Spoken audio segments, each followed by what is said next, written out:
ప్రవక్త సల్లల్లాహు అలైహి వసల్లం వారు అన్నారు, అమానతులన్నింటికల్లా అతిపెద్ద అమానత్ ఏంటంటే ఒక వ్యక్తి తన భార్యతో సంభోగించి ఆ విషయాలను బయట బహిర్గతం చేయటము, ఇది అతి పెద్ద అమానతు. దీన్ని ఖయానతు చేసినటువంటి వాడు నమ్మక ద్రోహిగా అల్లా దగ్గర గుర్తించబడతాడని చెప్పడం జరిగింది.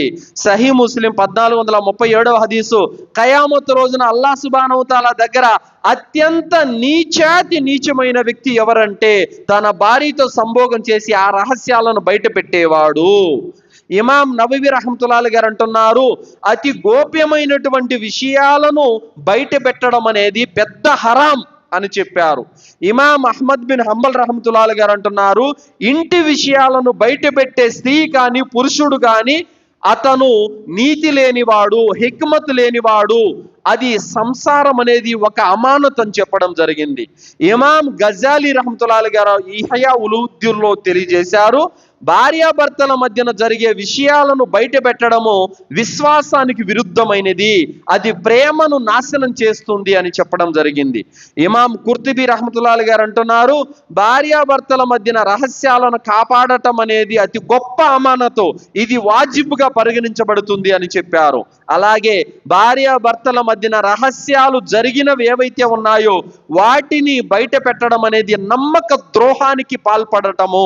అతను ఖయామత్ రోజున నమ్మక ద్రోహులనే జెండా వెనకాల నిలబడి ఉంటాడు అని చెప్పడం జరిగింది. సోదరులారా, ఒక భార్యాభర్తలు ఉంటారు, భర్త పరువుకు సంబంధించిన విషయాలు కానీ, భర్త యొక్క గౌరవానికి సంబంధించిన విషయాలు కానీ, భర్త మాన మర్యాదలకు సంబంధించిన విషయాలు కానీ, అతని ఇంటి రహస్యాలు కానీ, ఇవన్నీ కూడా భార్య ఎక్కడ బయట చెప్పకూడదు. కానీ సర్వసాధారణంగా సమాజంలో నేడు స్త్రీలు ఎలా ఉన్నారంటే తమ అమ్మగారింట్లో జరిగేటటువంటి తప్పులను, లోపాలను, చెడులను ఎక్కడ కూడా చెప్పుకోరు. కానీ తన అత్తవారింట్లో జరిగేటటువంటి విషయాలను తన ఆడబిడ్డల మధ్యన, తన అన్నదమ్ముల మధ్యన, తన అత్తమామల మధ్యన, తన భర్త విషయాలలోనూ అనేక విషయాలు తన అమ్మగారింటికి వెళ్ళి కథలుగా వివరించి చెప్పుకోవటం అనేది మనం సమాజంలో చూస్తానే ఉన్నాము. అలాంటి వారందరూ కూడా నీచాతి నీచులుగా అల్లాహ్ దగ్గర పరిగణించబడతారు. అలాగే ఒక భర్త యొక్క బలహీనతలను కానీ, తమ సంసారంలో ఉన్న లోపాలను కానీ బయట పెట్టేటటువంటి స్త్రీని ప్రవక్త ఇస్మాయిల్ అలైహిస్సలాం వారి యొక్క భార్యను ప్రవక్త ఇబ్రాహీం అలైహిస్సలాం వారు అసహ్యించుకున్నారు. ఇలాంటి ఆమె నీకు భార్యగా పనికిరాదు, ఆమెకు విడాకులు ఇచ్చేసి వేరే స్త్రీని పెళ్లి చేసుకోమని ఇబ్రాహీం అలైహిస్సలాం వారు చెప్పారు. ఆ తర్వాత ఆయన ఇబ్రాహీం అలైహిస్సలాం వారి ఆదేశం మేరకు రెండో భార్యను పెళ్లి చేసుకున్నారు. ఆ తర్వాత మళ్ళీ వెళ్ళారు. అప్పుడు చూస్తే ఆమె తన ఇంటి విషయాలను, తన భర్త విషయాలను, తన సంసారం విషయాలను అన్నింటిని కూడా కప్పిపుచ్చింది, బయటకు చెప్పలేదు. అలాంటి స్త్రీని నీ భార్యగాని పెట్టుకో అని ఇస్మాయిల్ అలైహిస్సలాం వారికి తండ్రి అయిన ఇబ్రాహీం అలైహిస్సలాం వారు ఆదేశించి వెళ్ళారు.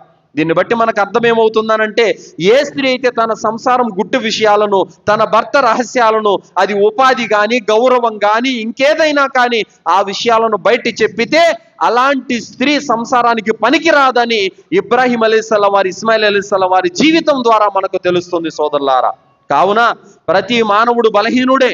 అలాంటప్పుడు భార్య రహస్యాలను, భార్య లోపాలను భర్త కప్పిపుచ్చాలి, భర్త విషయాలను భార్య కప్పిపుచ్చాలి. ఏమేమో భర్త విషయాలను తీసుకెళ్లి తమ అమ్మగారింటి వద్ద పంచాయతీ పెట్టకూడదు, ఇతనేమో తన భార్య యొక్క లోపాలను తీసుకెళ్లి వీళ్ళ కుటుంబీకుల దగ్గర పంచాయతీ పెట్టకూడదు. ఈ విధమైనటువంటి అండర్స్టాండింగ్ అనేది తప్పనిసరిగా ఉండాలి. లేదంటే గనక వీళ్ళిద్దరూ అల్లాహ్ దగ్గర గులూల్, నమ్మక ద్రోహం చేసినటువంటి వారిగా పరిగణించబడతారు. కావున ఇలాంటి విషయాలను తప్పనిసరిగా మనము చాకచక్యంతో వ్యవహరించాల్సినటువంటి అవసరం ఎంతైనా ఉంది.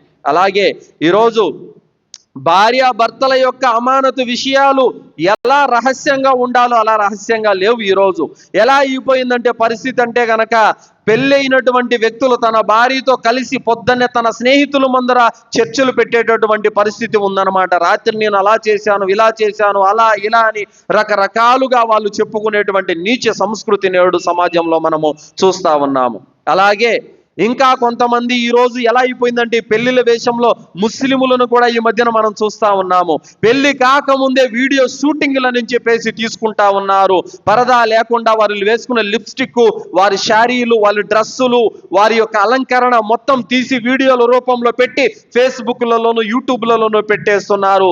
రహస్యంగా పెట్టవలసినటువంటి ఆ యొక్క అవయవాలను ప్రజలు, వేలాది కోట్లాది మంది ప్రజలు చూసేటటువంటి ఒక స్థానంలో తీసుకొని వచ్చి పెట్టేస్తున్నారు. ఇంకా కొంతమంది పెళ్లి వీడియోలే కాకుండా, ఇంకా రిసెప్షన్ వీడియోలే కాకుండా శోభనం గది కూడా ఎలా అలంకరించారో, అందులో మేము పాలు తీసుకొని ఎలా వెళ్తున్నామనే విషయాలు కూడా తీసుకొని వచ్చి ఈరోజు నెట్టింట పెట్టేస్తున్నారు. ఇంతకు మించిన నీచ సంస్కృతి ఇంకేమైనా ఉందా? అందుకోసమే, సమాజం బాగు కోసమే ప్రవక్త ముహమ్మద్ సల్లల్లాహు అలైహి వసల్లం వారు 1400 సంవత్సరాల కింద ఇలాంటి విషయాలన్నీ మనకు నేర్పించి వెళ్ళారు. అల్హమ్దులిల్లా.